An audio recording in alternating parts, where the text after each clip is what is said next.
Namaste to all of you. It's Ma Prem Asima here. I'm Tantra therapist and practitioner, and I'm spiritual and sexual awakening guide too. आज की बहुत अच्छी sharing है।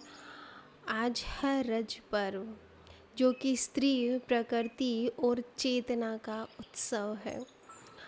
नमस्ते प्रिय मित्रों, आज मैं आपसे एक ऐसे पर्व के बारे में बात करना चाहती हूँ जो केवल त्योहार नहीं है, बल्कि जीवन के एक गहरे सत्य की याद दिलाता है। यह पर्व है रज पर्व, जो विशेष रूप से उड़ीसा में बड़े प्रेम और उत्सव से मनाया जाता है। जब हम रज पर्व की बात कर रहे हैं तो हम केवल झूलों, नए वस्त्रों और उत्सव की बात नहीं कर रहे होते। हम बात कर रहे होते हैं स्त्री की, प्रकृति की और उस सृजन शक्ति की जो पूरे अस्तित्व को प्रवाहित करती है, जो जिसके कारण पूरा अस्तित्व, पूरा यूनिवर्स, पूरा ब्रह्मांड फैला हुआ है। हमारी प्राचीन परंपराओं में धरती को केवल मिट्टी नहीं माना गया है, उसे माता कहा गया है। धरती हमें अन्न देती है, जल देती है, जीवन भी देती है और इसी कारण हमारे पूर्वजों ने धरती को एक जीवंत चेतना के रूप में देखा था। रज पर्व के अंदर एक सुंदर प्रतीक भी है।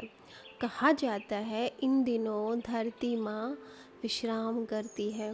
चाहे हम इसे एक आस्था के रूप में देखें या एक प्रतीक के रूप में, इसका संदेश बहुत गहरा है। यह संदेश है कि सृजन करने वाली शक्ति को सम्मान और विश्राम दोनों चाहिए होते हैं। आज की दुनिया में हम लगातार भाग रहे हैं और हमें सिखाया जाता है कि हमेशा सक्रिय रहो। और एक कहावत भी है ना कि खाली दिमाग शैतान का घर, तो हमें बैठने नहीं दिया जाता। हम हमेशा एक्टिव मोड में रहते हैं, हमेशा कुछ ना कुछ करते रहना, यही हमें समाज से सीखा है। लेकिन प्रकृति तो हमें कुछ और ही सिखा रही है।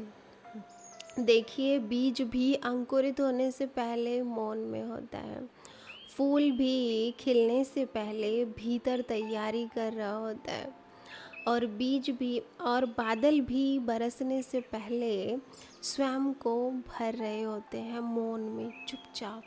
तो ये सारी चीज़ें मौन में घटित हो रही होती हैं। एक बच्चा भी पैदा होने से पहले गर्भ में मौन में ही फलता फूलता है। प्रकृति जानती है कि सृजन और विश्राम एक दूसरे के विरोधी नहीं हैं, बल्कि साथी हैं।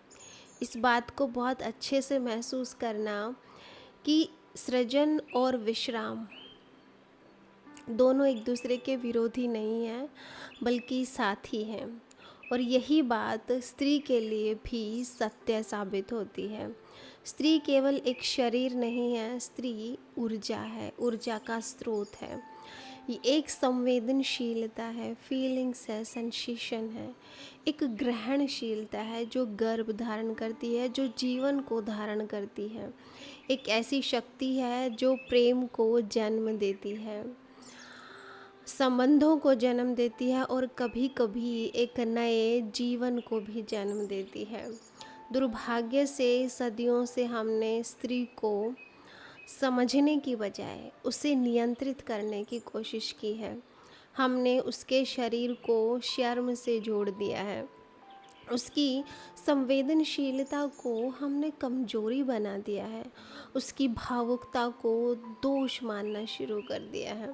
लेकिन भारतीय आध्यात्मिक दृष्टि कुछ और ही कहती है।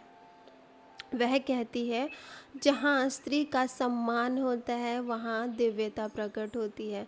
ओशो भी कहते थे कि मनुष्य का भविष्य स्त्री ऊर्जा के सम्मान में छिपा हुआ है, क्योंकि स्त्री ऊर्जा केवल स्त्री में नहीं होती, पुरुष के भीतर भी करुणा, प्रेम, सौंदर्य और संवेदनशीलता के रूप में, ऊर्जा के रूप में मौजूद होती है।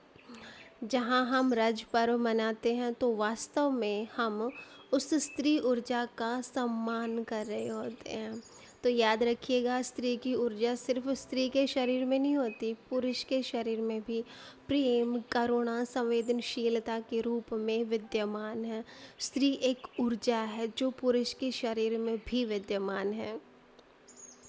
मित्रों, मैं तंत्र की साधिका हूँ और तंत्र की दृष्टि से भी स्त्री और प्रकृति अलग नहीं है।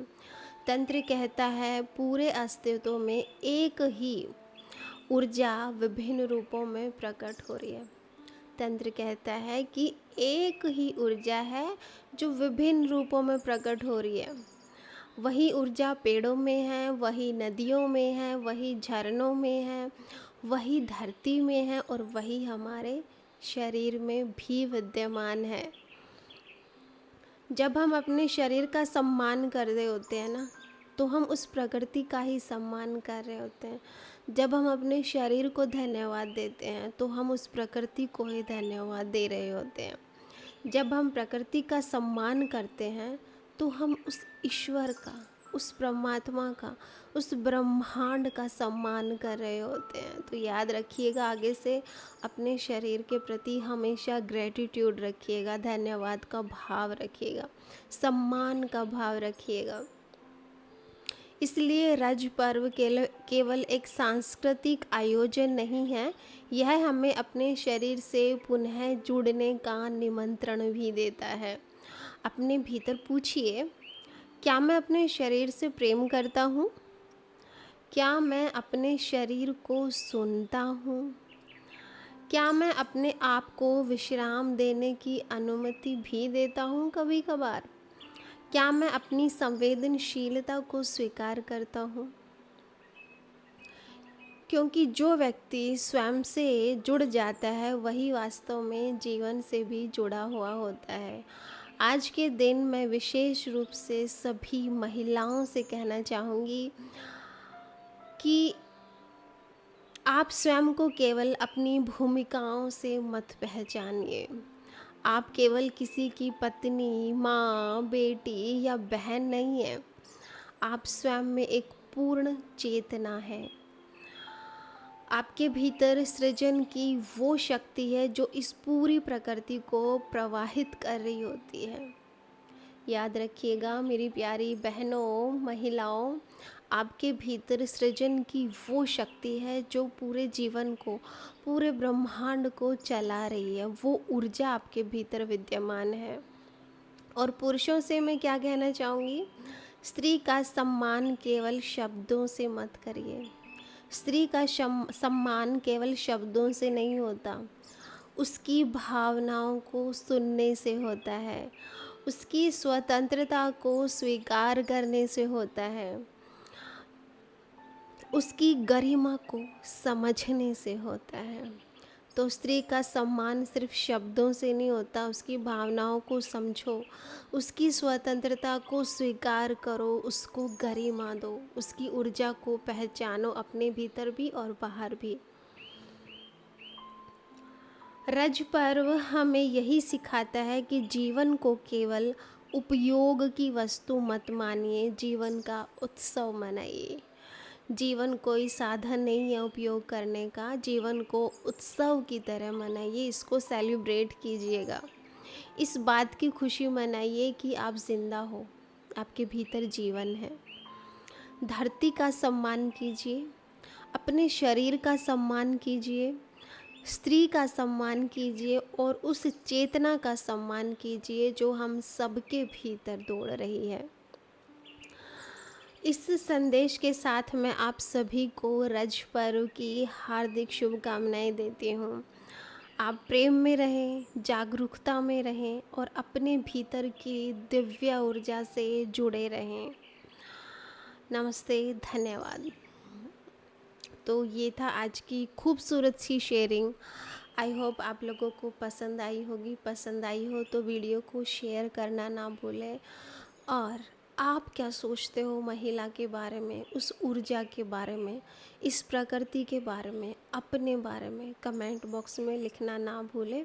और अगर आप मेरे ऑनलाइन सेशन से जुड़ना चाहते हो तो डिस्क्रिप्शन बॉक्स में मैंने अपने लिंक दिए गए हैं, आप लिंक को फॉलो कर सकते हो और मेरा नंबर भी दिया गया है जिस पर मैसेज करके आप अपना सेशन बुक कर सकते हो। So thank you so much guys, मिलते हैं नेक्स्ट वीडियो में। आज के लिए आप लोगों का बहुत बहुत धन्यवाद।